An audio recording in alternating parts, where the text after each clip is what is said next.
joining for today's tutorial. आज के tutorial में हम करने जा रहे हैं ये वाला ग्राफ। मैंने आपसे कहा था और हमने ऐसा कुछ पहले कर भी रखा है जहां पर हमें मल्टीपल ग्राफ्स के साथ डील करना है। यहां पर देखने में कुछ शायद आपको लगे कि ये तो एक ही ग्राफ है, लेकिन इसी एक ग्राफ के अंदर छुपा हुआ है एक दूसरा ग्राफ। आपको नजर आ रहा है बार, एट द सेम टाइम आपको नजर आ रही है एक लाइन। तो अगर आप ध्यान से देखें, बार ग्राफ कुछ और इंफॉर्मेशन रिप्रेजेंट कर रहा है और ये जो है लाइन ग्राफ वो कुछ और रिप्रेजेंट कर रहा है। आइए मैं फटाफट से डिवाइस से आपके लिए देखूं कि किसमें क्या इंफॉर्मेशन है। एक ईस्ट अफ्रीकन कंट्री के temperature at the same time rainfall के बारे में हमें बताया जा रहा है।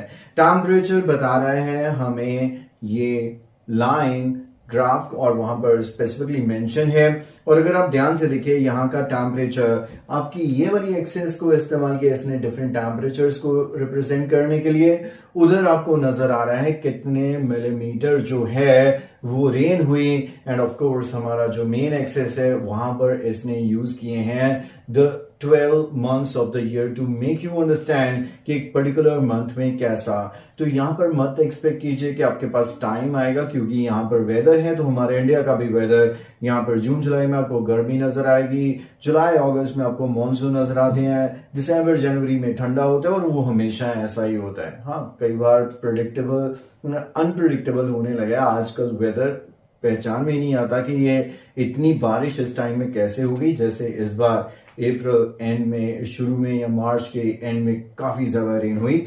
तो यहाँ पर ये जो इंफॉर्मेशन है उसको अगर आप ध्यान से देखें तो इस जो सिटी का एवरेज टेम्परेचर है वो क्या नजर आ रहा है हमें in the month of January, close to 21.5 के आसपास मुझे नजर आ रहा है। तो अगर आप चाहें तो आप इससे अलग अलग भी एक्सप्लेन कर सकते हैं, और अगर आप चाहें तो दोनों को इकट्ठा लेके चल सकते हैं। मैं कहूंगा कि अगर इकट्ठा लेके चलेंगे तो ज्यादा प्रैक्टिकल रहेगा, क्योंकि आपको फिर दोबारा से मंथ सारे रिपीट नहीं करने पड़ेंगे।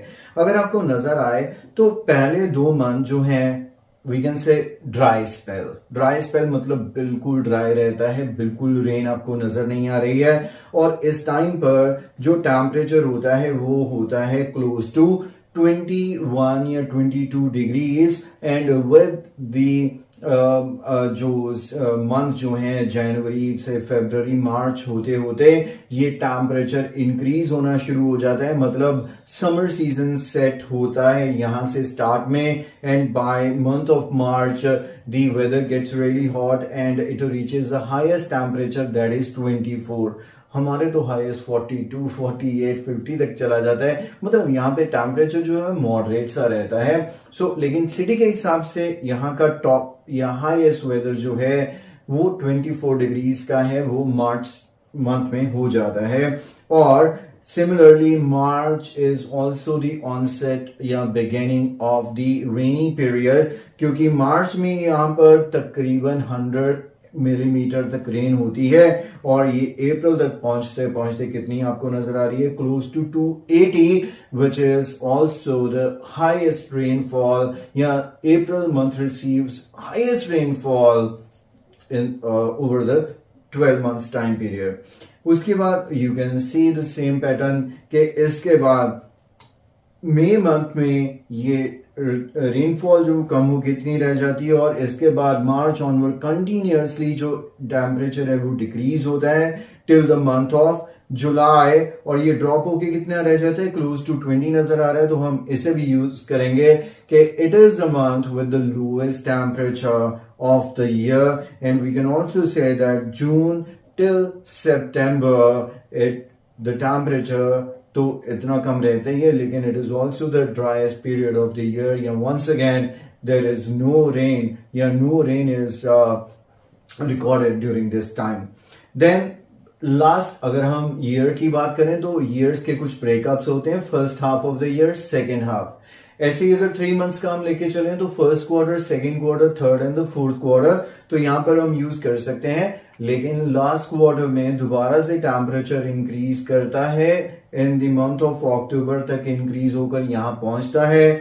यहाँ पर टेम्परेचर डिक्रीज कर जाता है, लेकिन काफी रेनफॉल होती है लास्ट क्वार्टर में। वी कैन सी दैट कोई जरूरी नहीं है कि आपको दिसंबर की भी बात करनी है, अक्टूबर नवंबर की एक एवरेज 150 mm रेन के बारे में हम बात कर सकते हैं, right. So this is how you would present your information कि अगर फर्स्ट क्वार्टर में लेके चलें तो ड्राई सीजन होता है, लेकिन टेम्परेचर क्लोज टू 22 रहता है, और अगले कुछ मंथ्स में ये इंक्रीज होता है मार्च तक, और साथ के साथ रेनी पीरियड स्टार्ट हो जाता है। अप्रैल में हाईएस्ट टेम्परेचर और हाईएस्ट रेनफॉल रिकॉर्ड होती है, लेकिन afterwards it starts dropping and you can see that the lowest temperature is recorded in the month of July, and in between June and September there is no rain, and of course afterwards you see a spike in the temperature where the temperature once again increases। और यहाँ पर एक चीज आप notice करेंगे कि जो month of October के आसपास जो टेम्परेचर है is very much as in the month of March. We can say that हम यूज कर सकते हैं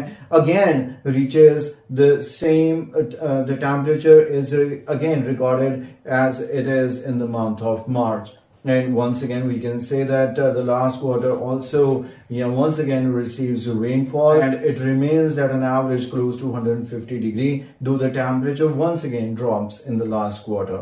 तो हर एक चीज की फिगर देने की जरूरत नहीं है, साथ के साथ दोनों को कंटिन्यू कीजिए और बहुत अच्छी टास्क आप प्रेजेंट करेंगे। मेक श्योर आपकी जो फॉर्मेशन ऑफ सेंटेंस है वो प्रेजेंट में ही रहे, आप पास्ट टेंस नहीं यूज करेंगे। आइए देखते हैं इस ब्रेक के बाद इसका sample answer and compare your work. ओए यार, तू इतना उदास क्यों बैठा है? क्या करूं यार, 3 बार आइल्स एग्जाम दे दिया, अभी तक क्लियर ही नहीं हो रहा है। कभी किसी मॉड्यूल में तो कभी किसी मॉड्यूल में स्कोर कम रह जाता है। तेरी भी वही प्रॉब्लम। अरे शायद तुझे पता नहीं है, मैंने भी 6 बार आइल्स का एग्जाम दे दिया और रिजल्ट नहीं आया।